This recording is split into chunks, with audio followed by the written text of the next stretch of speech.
you. So listen, if you guys have filled in one of these forms on our stand, thanks very much. Unfortunately, the cleaners took the box away with them in, so they've got lost. So if you could just pick up another form and sign it up again. The form gives you a 50% discount on our product licenses. I'm not here to promote the product licenses, but I mentioned it because it does give you a good discount. So just fill in the form again. Sorry for the hassle. And sorry for the late start as well. And also we're giving away 3 free licenses to our encoder as well, which we'll pick randomly. So, right, the main thing is to get going with this because we're late.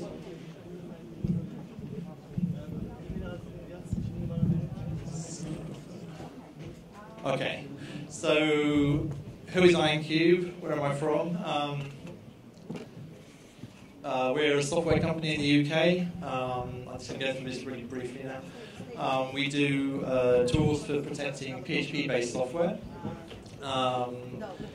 The software compiles PHP to bytecode. When we compile it to bytecode, that means we can encode it to protect it.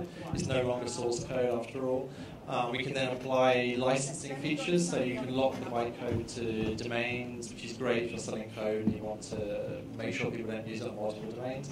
You can do time-based licensing as well, so if you're giving out an evaluation, say you don't want people to use it forever, of course, so you can say, right, here's my PHP code, I'm going to encode it with IonCube, and I want it to stop working after 30 days.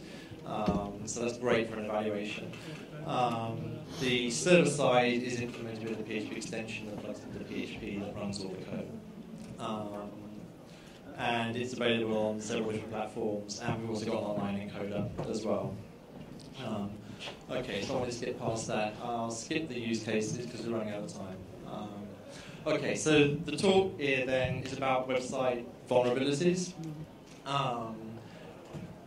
We, as well as producing software for protecting PHP, we're very keen on website security. We've been hacked in the past, many, many years ago, and we learned from that. Not having an old kernel that contains a root exploit is something we learned. And so we're kind of focused on that as well. So what I'm going to go through is what's the compromised site? How do you know your site's being compromised? What's the impact of being compromised? How can we make what can make a website vulnerable? We're going to give a recent example, a very recent example. And we're going to hopefully present a damage prevention mechanism. That's actually the cool bit. We're kind of running out of time, so. Okay, so sites get hacked every day. And Sophos, there's a quote from them saying that they're finding thousands of Linux servers infected every month. Google had a quote saying they were finding many thousands every day. I actually couldn't find that when I was searching, but I had read it once upon a time. There are directories, new sites get listed in there every day. You can search directories to find hack sites and so on. So I did that. It was very easy to find an example for this talk. So a few of the sites, here was a dating site, Geekfish, that's what the site looked like. So I went to the Internet Archive just to get what the site did look like once upon a time. So after Geekfish were hacked, it looked like that. And in fact, this stuff was actually moving around the screen as well, but I can't show that on PowerPoint, you can't do an animated GIF. I'm sure they weren't very happy at what happened to their site. Here's an IT group, digital innovation group in the US. Hackers got to their site, that's what it looked like. Another hack site, that was in Colombia, business site. This site, which actually is still hacked, I was quite surprised. I have no idea what the site did, they clearly don't really care about it because they haven't fixed it. This was a shopping site. And a Turkish site, one of your government sites. Okay. Well, when this was hacked, that's what it looked like. They did fix it pretty quickly. UNESCO, now of course, those ones were all pretty small sites, but then that's part of the problem. It's not just big sites that people go after, it's not just Sony, it's the little guys. UNESCO is a bit of a bigger site, of course. That was the one in the Netherlands. That's what they looked like when they were hacked. So it's, yeah, it is what it is, right? So the aim, anyway, is to try and explain how this could have happened. And so. This was an e-commerce site. That's what it looked like when it was hacked. Now, hang on, that's the same. actually it's not a slide fail. So what's really going on here? I cheated, in fact, slightly. I have no idea if that site was hacked at all. But if you're a visitor going to that site, can you be sure it isn't hacked? The site owner is almost certainly not sure that their site's been hacked. They're just not going to know. And it's a big problem if they have been hacked. So in the case where they deface the site, it's really, really obvious. You saw the kind of sites that you see. But what about the case where actually they've done nothing that you can see?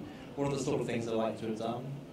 They could be logging form data, capturing session IDs so they can impersonate someone else who's logged into the site, collecting passwords, collecting email addresses, dumping, modifying the database. They could be changing prices for things so they can go and buy something really expensive, really, really cheaply. They could be taking private keys. They could be getting keys into other servers that the company owns. We've seen that in hacks not so long ago. They could be planting in a backdoor. If I was hacking into a site, not that I do, I would probably want to plant a backdoor because we want to get in at some other time. In fact, there was one time when I was involved in something like that. It was at university. The computer staff had got hold of the Vax machines, which was quite a while ago, and they had default passwords. We learned about default passwords when we were in our year in industry. So we got some machines. We modified certain daemon programs that the computer science guys would never ever spot. We had a root password, a root login, basically, for the rest of the year. They might modify a firewall. Like I said, access other servers. They might make it join a botnet. That's quite likely. And there's a ton of other things that they might do. So there are site scanners that you can get. I think SiteLock is one.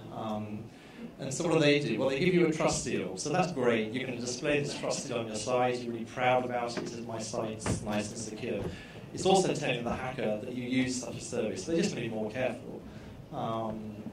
The site scan may not detect a vulnerability anyway, which they can also test, because all they've got to do is sign up for the scanning service. They've got the vulnerability they're wanting to exploit. They're going to see if the scanning service knows about it. A smart attacker could block the scan. So there are things you can do on Unix. LD preload, for example, is a way that you can intercept I/O calls from the operating system and make things look quite different. So the software, they might be coming in through FTP, enumerating all the files in the directory, and then copying those files and seeing whether they've changed or not. With LD preload tricks, you can modify what software sees. So the operating system will be giving one set of data, you intercept that and change it. So you can hide yourself actually quite easily. And there's other techniques you can use to hide. Site scanning services tend to scan once a day, so you've got a huge window of opportunities for a hacker to get in. The chances are that when they get in, they're not going to get discovered. They might look at file times to see when a lot of files were last accessed. That's going to give a clue as to when the site scan was. So then they know when the scan schedule is, so they know when they've got a good window of opportunity to maximize their time. So basically what I'm saying is site scanning services are probably completely useless and a solution of really false hope. So what types of vulnerabilities are there? There's things that a lot of you guys are going to know, cross-site scripting, SQL injection, command injection. The ones we're going to look at are file uploads and poor web server configuration. So I wanted to find an example, looked at Google, it didn't take very long. And the one I picked, it had full disclosure just a few days before. And it was perfect in the extent to which it was really bad. So in this case, and I wasn't actually going to reveal the name of the software, I kind of believe in full disclosure, but equally I think naming and shaming companies doesn't really necessarily do much good. However, in this case, they were notified more than 50 days ago and they'd done nothing. So they have this vulnerable software on their site. They haven't said there's a problem, they haven't fixed the problem. So that's really, really lousy. So what I think about is, well, writing working code is pretty easy, quite honestly. But getting everything right isn't. And there are going to be mistakes. And bugs will be in there, obviously, and security things will come up sometimes. In the Shell Shock case, it was 25 years before it was discovered. So even though the code was open source and people should be looking at it. They didn't find it. But it got discovered and it got fixed quickly. So as developers, you guys, you've got a responsibility to fix things quickly when problems show up. So file upload vulnerability then. Sites often accept uploads, obviously. So profiles, avatars, CVs for a CV site. If you're making PCBs, PCB designs. Data's got to be stored somewhere. And there's a real potential for uploading arbitrary code which can get executed. So the one I found, it was a product called Help Desk, DES 1.0.1. The vulnerability report was saying that there was an absence of file extension checking when uploading files, and that was the name of the script. So there's a few things here actually. They're saying absence of file validation is a common cause of vulnerabilities. However, what I didn't actually like here was that the security guys that found this are actually seeming to suggest that checking file suffixes is a good idea, because it's really not. You can do it, but it's actually not going to give you much security at all. And it's the file contents that really matters, not what files are called. So this was the code, and it really couldn't be much worse. All the script was doing was taking a name and a folder to put the file in, and there's just no checking whatsoever. So you can literally put the file anywhere on the server. And I did check this, of course, and it did work. So that's very, very, very bad. So it gets worse. The product archives for this software have permission 777. So what does that mean? That means when you unpack the software, there's a really good chance all the directories can be writable, which is great if you want to hack the server. In the case of tar does honour UMask settings, which is what can modify the permissions. So if you've got good UMask settings, you might get away with it. Unzip doesn't. There was a bug report filed quite some time ago. It was never considered a bug, it was never fixed. So you unzip a file, fulfill the archives. In this case, we've got read, write, execute for everyone. That's what you're going to get. So basically, file upload vulnerability in writable directories is a time bomb. You are going to get hacked quite likely. There's another thing that the people who reported the vulnerability didn't actually question, which also seems a bit sloppy on their part. This uploadify component had a version number in it, so that kind of suggests it actually doesn't come from the software that they're complaining about. So I looked a little bit more, and sure enough, there's a third-party component called uploadify. And it's gone on in version, it's improved a little bit, but not really very much. So what the guys are doing now here is a completely pointless security check. I put it in quotes because there's nothing to do with security here whatsoever. In this case, once you've observed a form upload with a timestamp and the sort, they got the secret key, you can pass the verification there with the same values that you've already observed in the past. So it's just useless code. Excuse me. This was also a problem. In PHP has its fair share of security bugs, and the guys were not checking the name. Now the name that gets passed, according to the RFC, that name should just be a file name, not a path. In PHP there was a bug right up to 5.3, which is quite old, but a lot of servers are still going to use it. In fact, eBay, I discovered the other day through some mistake on their site, eBay are using 5.2. That is a whole other story. So anyway, this bug in their code, again, no checking whatsoever, will again be a vulnerability, so they don't really know what they're doing. So, exploiting the vulnerability. Web apps often need writable directories, obviously, for storing logs, images, and so on. You should really place it outside the web root because it's so easy to point to it, and you have a script to serve it up, but they didn't. And in this case, it was really, really easy because all the directories are writable. So to exploit it, all you need to do is just create a form. You would specify the file name, you'd submit the form, so you create it locally, the file you want to upload, and then bang, you're in. So what can you do? So what's missing is basically validation.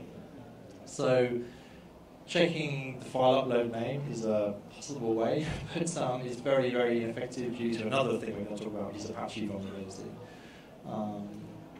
So this Apache vulnerability is quite sort of bizarre, really. There's two ways to associate PHP scripts with Apache. There's a thing called setHandler and addHandler. If you use addHandler, Apache will pass a file like foo.php.jpg into the PHP processor because it's seeing .php somewhere in the file name. So that's like really bad advice to use that. setHandler, it should be the recommended way. So I looked at that a little bit because I thought, well, let's see if setHandler is really being recommended. So I thought I'd look at the community sites. So Stack Overflow, people are generally saying use addHandler. Web Hosting Talk, great site. I found 40 posts referencing addHandler, only 7 saying setHandler. And the point here basically was to try and, because addHandler, this daft feature of Apache is one way that sites get hacked, I was really just kind of thinking, are people still using addHandler quite a lot because people are telling them to, and that seems to be the case. Popular hosts advise using addHandler, HostGator. And HostGator is owned by EIG. I don't know if you know EIG, it's Endurance International Group.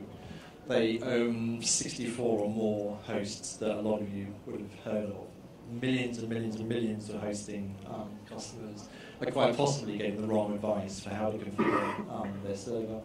DreamHost is not part of EIG. Their wiki says to do it. GoDaddy says use addHandler, and your host probably says the same.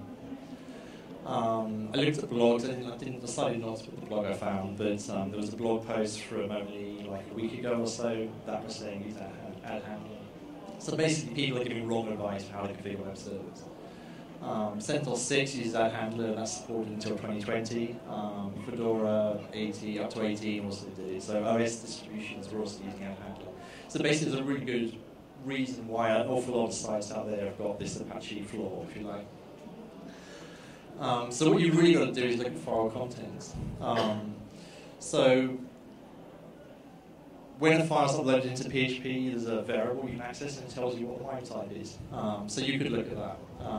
The thing is, this is actually sent by the browser, so it's totally fakeable and is totally useless to be using. But I did also think, who's advising to use this? 11th of August, a forum post saying this guy was checking the same information. So there's a new way in PHP, file analysis, using a function called finfo, and that checks the file contents and will tell you what it is. So I thought, let's see if we can spoof that. So I took a JPEG, and I thought, can we make a PHP file look like a JPEG? And the answer is yes. You just take 2 bytes from the JPEG at the beginning, stick it on the front of a PHP file, now it looks like a JPEG. So if you're using file validation, using the recommended way in PHP now, finfo file, your validation is going to be totally vulnerable.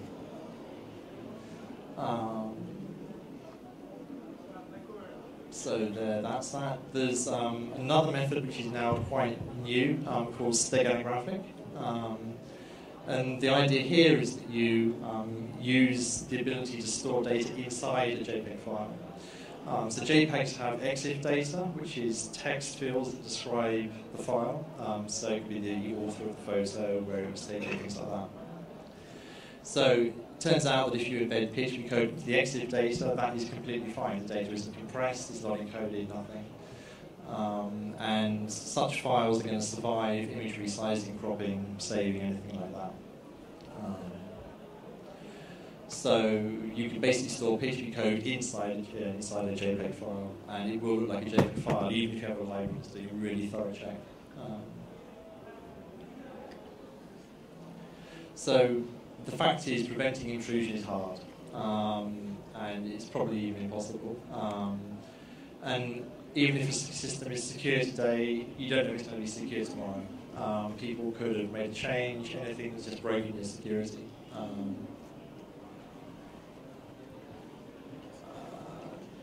Okay, yeah. So basically, you've got to check things. So what you're really looking for is an intrusion detection system. And these things exist, but they're not really usable by an awful lot of guys who share those. So there are things like Tripwire you might have heard of. These require software to be installed, which shared host users isn't going to be able to do. And it's a lot of shared hosts that are the things that are getting broken into and hacked.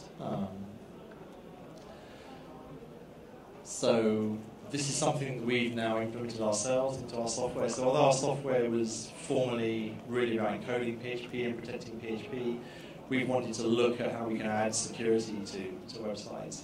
We've added now a free feature into the loader, which isn't released yet, but it's going to be coming. And that will give some intrusion detection. So now I want to show that. This is a slightly more interesting thing. So how do I, don't know, that's the thing to do, that slide yet. So what I would like is if someone come up from the audience to be a hacker for a slight short time. If you're familiar with Vi, that would be useful. So anyone, one of you please come up and do the attack on the server here. One of you please. Okay, can you come up and do you know how to use Vi? Can you edit a file? No. Anyone who wants to attack the server, because what I want to show is the intrusion detection. Okay, good, come on. Okay.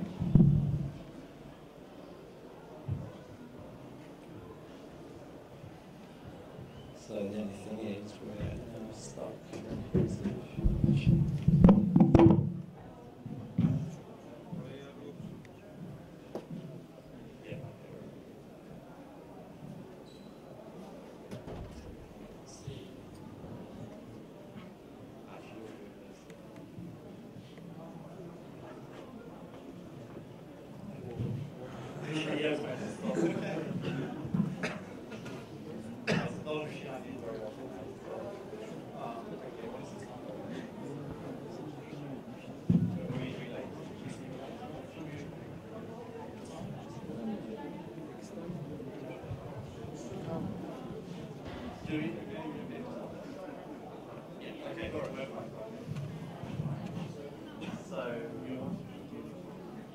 So the idea here is what we're going to do is load a JPEG file, which is containing PHP code. We're going to see the issue with patching and how this then will get this PHP file executed. This is basically what attackers are going to do. So I'm using the exploit that we found that helped us.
The image file we're going to upload is .jpg.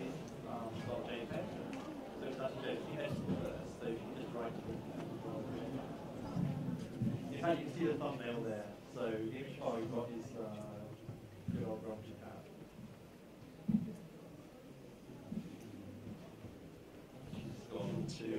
She's gone to there. She's weeping on the wrong screen.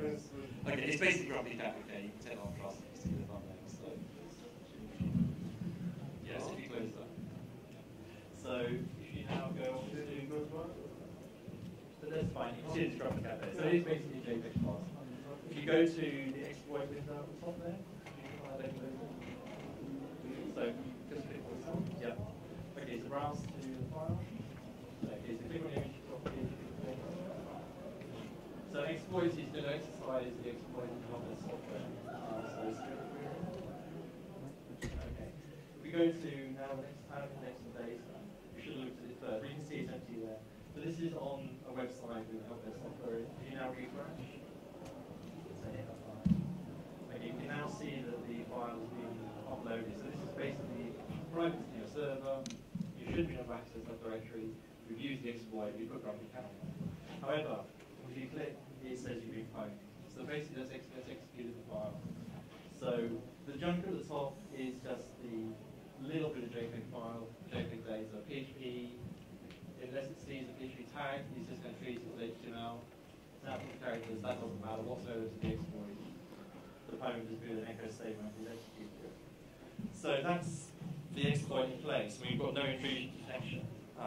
We quickly put the intrusion detection on. So what I'm going to do now is just edit the main PHP file and enable intrusion protection. Apologize for what's going to happen, by the way. Okay, so what I've just done is edit the PHP config file, which is installed the intrusion detection. I've restarted Apache. So our helpful helper is going to if you now just hit refit that, well, I guess fine, you can click it. So what he's about to do is click in and he's going to